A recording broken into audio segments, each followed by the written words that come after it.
Oh, Jesus. Hi, everyone. Speak the ne French Tano here, the internet's busiest music nerd, and it's time for a review of the new Chatterton album Palais d'Agile. This is the third full-length album from Paris band Chatterton. The first time I am stumbling across their stuff. They are a true blue band, and honestly, first impression, I thought it was great. I had to come on here and talk about it. Now, to start, the most prevalent musical influence across this album is most likely France's rich history of chanson. Obviously, this band comes more from the new school of that, though it's still not all that hard to draw parallels between them and old schoolers like Jacques Brel, for example. But the magic of Chatterton, in my opinion, comes more from their ability to creatively fuse that sound with elements of art rock, art pop, electronic music too. At times this LP runs almost like a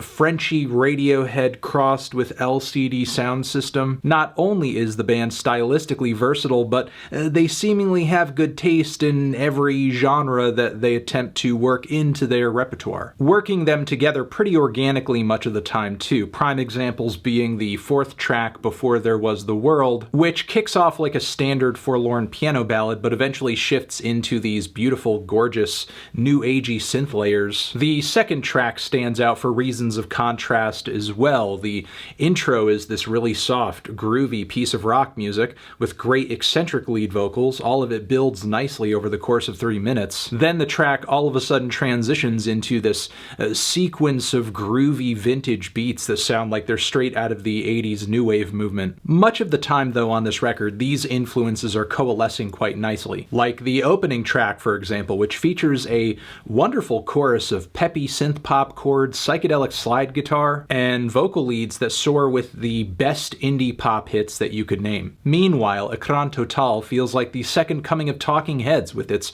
relentless dance beats and grand vocal harmonies hanging in the background, as well as very eccentric lead vocals that get pretty fiery around the midpoint. The track COMPAGNONS switches between the groovy, wild, loose vibe of like the Velvet Underground's Waiting for the Man and the silky elegance of a dream pop ballad on the hook. One other thing to know about this record is that it is 70 minutes long, and believe me, it is a justified 70 minutes. In the second half of this thing, we really begin to get some lengthy jams. We have the 9-minute LIBRE, which kicks off with this intricate guitar break that sounds like something straight out of a 70s prog or metal record, but then it's instantly contrasted with these long, groovy, linear, meditative rock passages that honestly read a little bit in rainbows to me. I get that vibe even more so from the second half of the track L'Homme qui Vient. Now, mind you, while Libre is a long track, I found every minute of it enthralling, especially given its intense vocal highs and just roaring outro. Cantique also has this linear, swelling,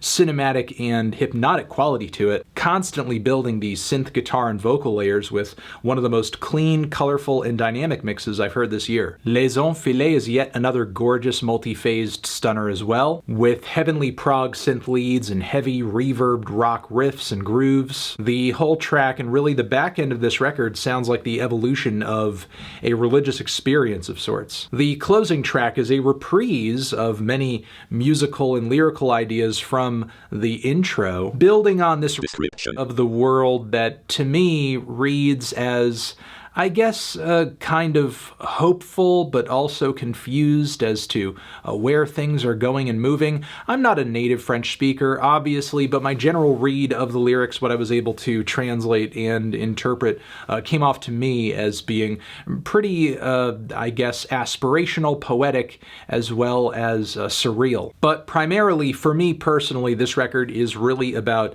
the quality performances from end to end, the creative fusions of numerous styles and genres, the fantastic and dynamic flow across the record as well, quality, colorful mixes too. There were a handful of tracks that maybe I found a bit too underwhelming or even derivative, but that was not nearly enough to keep me from loving this LP, and it won't be enough to keep me from remembering it when it comes to year-end list time. Feeling a strong 8 on this one. Transition, have you given this album a listen? Did you love it? Did you hate it? What would you rate it? You're the best, you're the best. What should I review next? Hit the like if you like. Please subscribe and please don't cry. Hit the bell as well. Over here next to my head is another video that you can check out. Hit that up or the link to subscribe to the channel. Anthony Fantano, Faux Chatterton, forever.